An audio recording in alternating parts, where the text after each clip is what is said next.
See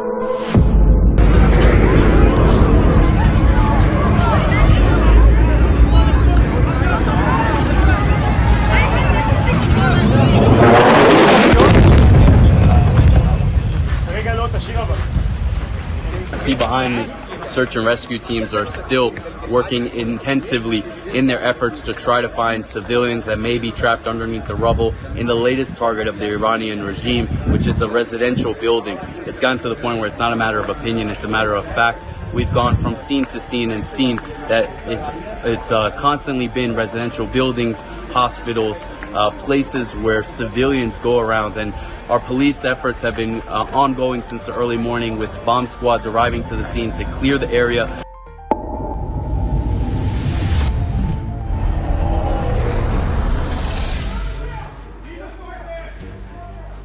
Hanya dalam waktu 1 menit terakhir, situasi keamanan Israel mengalami eskalasi drastis. Iran kembali meluncurkan serangan rudal, mematikan ke wilayah-wilayah strategis di Israel, dengan Tel Aviv dan Haifa sebagai titik serangan utama. Perdana Menteri Israel Benjamin Netanyahu dilaporkan dievakuasi ke bunker bawah tanah, sementara jutaan warga Israel panik mencari perlindungan di tempat-tempat evakuasi darurat. Bunyi sirene dan ledakan menggema hampir tanpa henti. 8 hari neraka, Israel dibombardir. Tanpa henti, lebih dari 8 hari berturut-turut, Iran menggempur Israel dengan ratusan rudal. Operasi ini bukan sekadar aksi militer, namun bagian dari strategi militer skala besar yang disebut sebagai True Promise 3, sebuah operasi terkoordinasi dengan presisi mematikan. Sistem pertahanan udara Iron Dome yang selama ini menjadi andalan Israel mulai kehilangan efektivitasnya. Rudal-rudal Iran kini lebih canggih dan terencana, berhasil menerobos pertahanan dan menciptakan kehancuran besar-besaran. Shahab 3, rudal yang menghancurkan rasa aman. Untuk pertama kalinya sejak konflik meletus, Iran mengerahkan Shahab 3, rudal balistik jarak menengah dengan jangkauan hingga 1.300 km. Uniknya, rudal ini tidak dirancang untuk meledak saat menyentuh tanah, melainkan meledak di udara, sekitar 2 hingga 5 km di atas permukaan, menyebarkan lebih dari 1.400 submunisi di atas kota Tel Aviv. Efeknya mengerikan, bangunan retak, mobil terbakar, dan jaringan listrik lumpuh. Ini bukan sekadar serangan fisik, tapi juga teror psikologis masif. Sejil 3, mengguncang Haifa, rudal pintar yang tak terdeteksi. Tak berhenti di Tel Aviv, Iran meluncurkan rudal balistik. Sejil 3 ke kota Haifa. Rudal berbahan bakar padat ini menghantam pusat-pusat vital, termasuk kantor intelijen dan pangkalan udara. Salah satu rudal bahkan menghantam kantor media nasional Channel 14 dan sebuah masjid di pusat kota Haifa, memicu kepanikan besar. Sejil 3 tidak hanya cepat dan bertenaga, dengan jangkauan hingga 2.000 km dan muatan 700 kg, namun juga mampu menghindari sistem pertahanan berlapis Israel seperti Iron Dome dan Arrow 3. Kecanggihan rudal ini terletak pada kemampuannya untuk bermanuver, berpindah posisi, dan menyerang tanpa pola yang bisa diprediksi. Fatah 1 dan Fatah 2. Monster Hypersonic Iran. Puncak eskalasi terjadi ketika Garda Revolusi Iran secara terbuka meluncurkan Fatah 1, rudal balistik hipersonik dengan kecepatan hingga Mach 15 atau 15 kali kecepatan suara. Dalam waktu kurang dari 7 menit, rudal ini mampu menghantam hampir seluruh wilayah Israel. Dengan muatan 200 kg dan dilengkapi IDS-JV, Advanced Hypersonic Glide Vehicle, rudal ini bisa mengubah lintasan sesaat sebelum menghantam, membuat sistem pertahanan tak berdaya. Lebih mengejutkan, Fatah 2, versi lanjutan dari Fatah 1, berhasil menghancurkan gedung Kementerian Pertahanan Israel di tengah kota.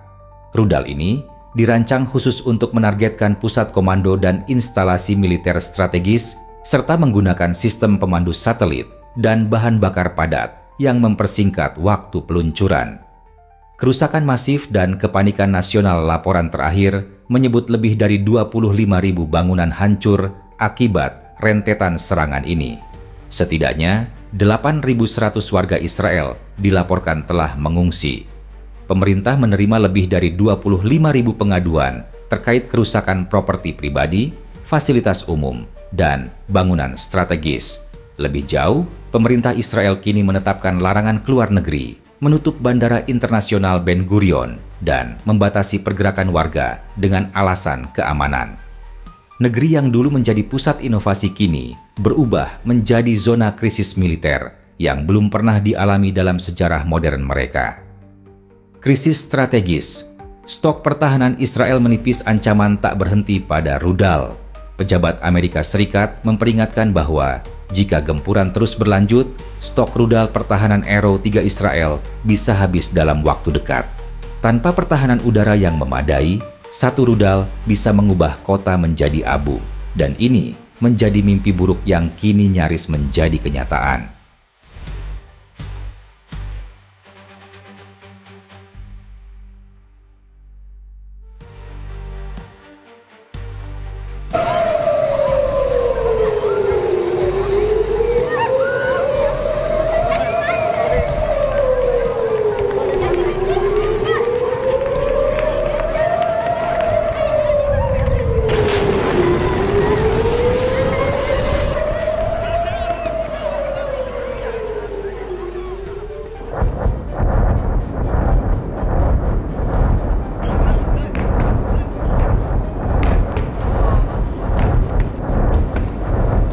Sudah lebih dari 10 hari, langit Israel dihujani ribuan rudal dan drone tempur milik Iran.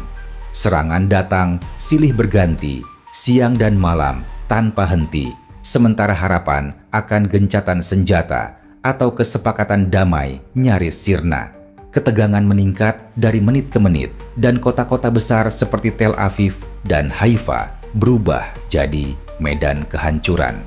Kerusakan demi kerusakan terjadi begitu cepat hingga kini menjadi pemandangan yang tragisnya mulai dianggap biasa oleh jutaan warga yang hidup dalam ketakutan. Suara siren peringatan menjadi bunyi harian.